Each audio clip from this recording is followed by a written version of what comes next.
Hey there, RVers. So winter's creeping in fast, and if you're like most of us, your rig is about to go into hibernation. But before you just park it and forget about it, there's one super important thing you have to do. Winterize your RV. I know, it sounds like a lot of work, but trust me, it doesn't have to be hard. In fact, I'm going to walk you through the easiest way to winterize your RV step by step. By the end of this, you'll know exactly what to do, and you'll be able to knock it out in no time. And the best part? You'll avoid hundreds, maybe even thousands of dollars in damage when spring rolls back around. All right, let's jump in. First things first, you need to understand why winterizing is so important. When temperatures drop below freezing, any water left in your RV's pipes, tanks, or water heater can freeze and expand. That expansion can crack pipes, split fittings, and even destroy your water heater or water pump. And once the damage is done, it's expensive to fix. Winterizing is just insurance, it's peace of mind. It's a small effort now that saves a huge headache later. Now before we start, here's what you're going to need. A few gallons of RV antifreeze. This is the pink stuff, not the green stuff you put in your car. Make sure it's non-toxic and safe for potable water systems. You'll also need a water pump converter kit, or if you don't have one of those, you can use a hand pump to pump antifreeze through the system. You'll also want a basic toolkit, maybe some gloves, a flashlight, and if you've got a compressor, that can come in handy too, though it's not strictly necessary. Okay, ready? Step 1 is to drain all the water out of your RV. This means both your fresh water tank and your water heater. Go ahead and turn off the water heater and let it cool down completely. This is really important, you don't want to scald yourself. Once it's cool, open up the drain plug or the anode rod, depending on your model, and let that thing empty out completely. While that's draining, go ahead and open all your faucets, including hot and cold taps, and don't forget the outside shower if you have one. You want to let air into the line so everything can drain freely. Don't forget to flush the toilet and run the shower until it runs dry. If your RV has low-point drains, which are usually plastic caps under the rig, open those up too. These are the lowest parts of the plumbing system and will help you get every last drop out. You can let gravity do most of the work, but a little extra help from a compressor set to a low PSI, say 30 to 40, can push out the last bit of moisture. Just don't go too high or you can damage your plumbing. All right, with everything drained, now comes the part a lot of people dread, but it's actually pretty easy. Getting the antifreeze into the system. If your RV has a water pump converter kit, you're in luck. It's super straightforward. Basically, this kit lets your water pump pull antifreeze directly from the bottle instead of the fresh water tank. All you do is connect the intake hose to the jug of antifreeze, turn on the pump, and open your faucets one at a time until you see that pink stuff come out. Start with the faucet closest to the pump and work your way outward. Typically, that's the kitchen sink, then the bathroom sink, the shower, and so on. Do each faucet one at a time, running both hot and cold. Make sure the antifreeze is coming out in a solid pink stream. Once you're getting that, close the tap and move to the next one.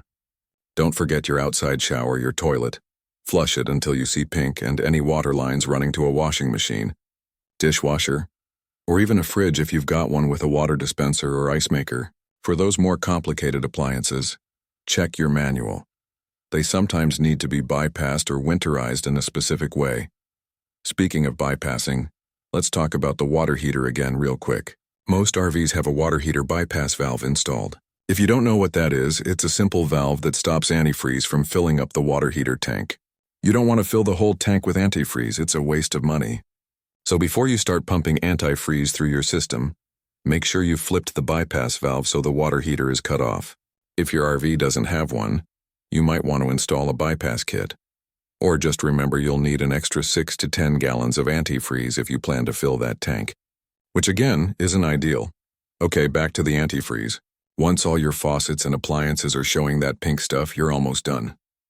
Now go outside and locate your city water inlet, the place where you normally hook up a hose at a campground. You want to make sure there's antifreeze in that line too. The easiest way is to remove the screen and press the valve core with a small tool or screwdriver. If pink antifreeze comes out, you're good.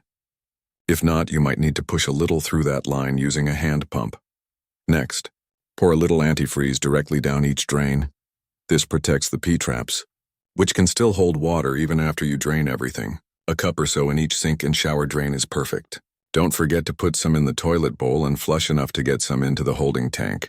That keeps the seals from drying out and protects the black tank. At this point, the fresh water system is good to go, but there are a couple other things you should take care of while you're winterizing. First, empty your black and gray tanks completely. You don't want anything sitting in there all winter. After they're drained, it's smart to rinse them out, either with a tank flush system if you have one or a tank wand. Once they're clean, add a bit of RV antifreeze to each tank, just enough to keep the valves from freezing up. This also helps protect the seals around the gate valves. Now that your plumbing is all squared away, think about your batteries. If you're storing your RV somewhere cold, it's a good idea to either disconnect the batteries and bring them inside or make sure they're fully charged. A fully charged battery is less likely to freeze than a dead one. If you're storing your RV for a long time, consider using a battery tender or maintainer to keep them topped off. Also, go around your RV and seal up any openings. Mice and critters love crawling into warm spaces during winter, and your RV is prime real estate. Use steel wool in small holes, make sure all vents and exhausts are covered, and don't leave food behind.